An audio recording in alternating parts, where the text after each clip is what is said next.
Hello again, so I'm going over the beam shots of Busch&Müller lights that I have on their websites, plus a few other topics that are related. First of all, you need to have a look if you want to really understand bike lighting on my website. This is the overview page, Bicycle Lighting Guide. And this is an overview of everything that's important. And for details, you can go to the analysis sections on my website. So details on judging headlamps. First, why cutoff beams are more effective, but this is important. What to look for in headlamps on beam shots in videos and riding with it in reality. So what the difference is riding in reality and seeing beam shots. So those are, for example, psychological effects of being trapped in a tunnel of light, which you can get if the cutoff to the sides is hard, that there's almost no light to the sides, because the light moves with your steering, which means you get a feeling of that you can't escape it. It's weird. You need to have experienced it, I guess. Sharp corners, they are attention grabbing, psychological effects of grabbing artifacts. Those are also bad. If they're in the beam mostly. So this is the Safe Ride 60, by the way, which you can buy as the Accendo 60 from Spanninga these days. This is a bit of a dark line. That's the only bad point about this headlamp, I would say. And artifacts to the sides that you have here don't really matter, not important. Bright areas make darker areas or other areas, any other areas, may seem dimmer because the vision system of the human vision system adjusts the intensity of everything that you see from the highest intensity. This works on a local and a global level. The local level is if there's a small area with a bright intensity, then it will dim everything in that area. And I've seen that with, for example, tail lamps. It was so bright that there was a circle of blackness. So here was the tail lamp, for example, these dots, and around it was a circle of blackness. I couldn't see anything there, but around it I could see everything normally. I've also mentioned some experiments that I did. For example, you can put some tape on a smartphone, some red tape I did.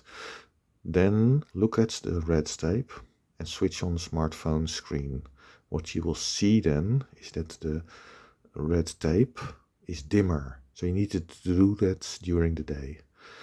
So the smartphone screen going on makes the red tape suddenly seem dimmer, and this is the effect what goes on everywhere. So overexposure is very bad. It makes everything else look dimmer.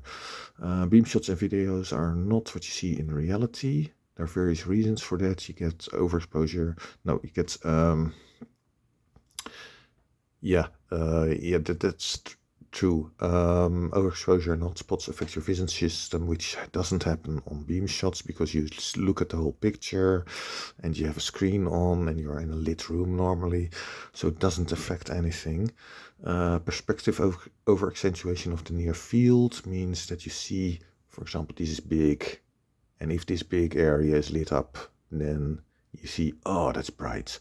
But the same area in reality farther away looks smaller because of perspective. And thus the light, if the light emphasizes more, putting more light there than here, then it looks dimmer because this area is bigger, but it isn't dimmer. It doesn't put out less light. So these are all, and there are more issues such as limited dynamic range of cameras and computer screens, effect of rain on how well you can see. So overexposure becomes even worse in rain.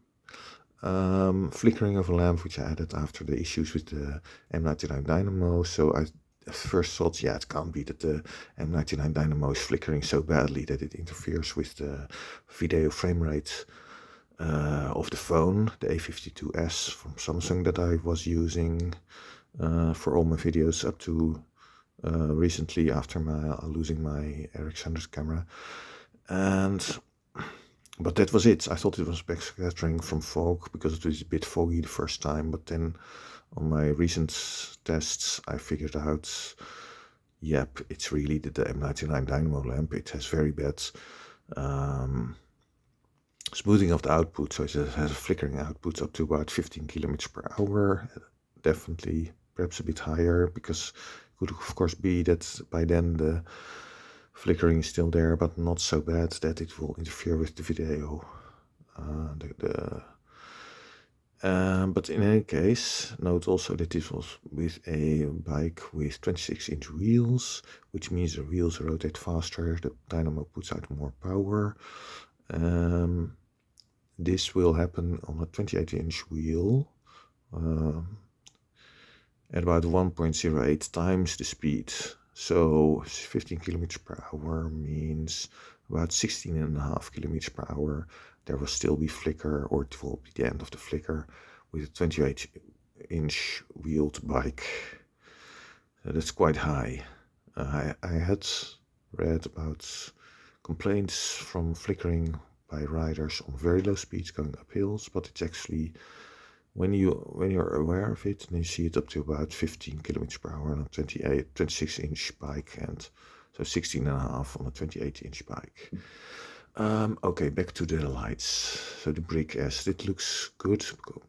Someone made a comment with one of my latest videos today, and I had a look and I thought, yeah, that looks not bad at all. It's the fairly middle section, fairly good. And then to the sides, you have light that looks okay, looks good enough to see everything, could be useful. If there is overexposure, we will see. So strangely, so I'll continue a bit. I'll go back to the Trailock. Trailock for some reason doesn't have any beam shots anymore, except this one for the Lighthammer Pro 250, which looks really, is probably the high beam, because you see this shape, and it's aimed, I don't know if it's correctly aimed, but you can see here that it's a little bit foggy, probably. This is why it's a bit whitish here, but it really overexposes here, so I don't know if it's correctly aimed, and I don't know why they don't put beam shots of the other lights on anymore. Okay, let's go over these ones. So 17 lux. Retro lights. Okay, why not put the good lights inside the retro housing? This is just rubbish. This is probably still halogen, but doesn't matter. 20 lux. Yeah, this is crap. All kinds of sections, dark. But they don't use this anymore, I think, in any lights, because there are no lights listed. 25 lux. Lights. Yeah, these are just junk. Come on. What is this? Dark. Here, this brighter section, and it's also not even. They have lines here. This is just junk. 30 lux. This is also junk. I mean, here it could give tunnel of lights problem. Perhaps. I don't know. You'd have to know if there is some more spill light here. This section brighter than here, darker. This junk. 35 lux, same bright section, darker, some bright. This is just rubbish. 40 lux in the AVI, which I tried as well with the Ike. This was, rubbish. I mean, look at the beam. This is just rubbish. Okay, 50 lux. This is what is the Ike, yeah, I also used this. I don't know if it was the Ike or the Avi that failed after a short time. And unfortunately, I got the Ike back as repaired, or new one in place. I preferred money back. Because this is junk. I mean, this is overexposed, clearly. The light should be more here. And then you have this section which is more lit up, but here darker. It looks like a block. This is not good. 60 lux. This is the only light in Busch&Müller's lineup these days that looks good, but it's not yet available. 40 euros, they say. So yeah, perhaps this is comparable, or perhaps even better than the Accendo 60, which is, I'd say, probably the best, one of the best lights that you can buy these days.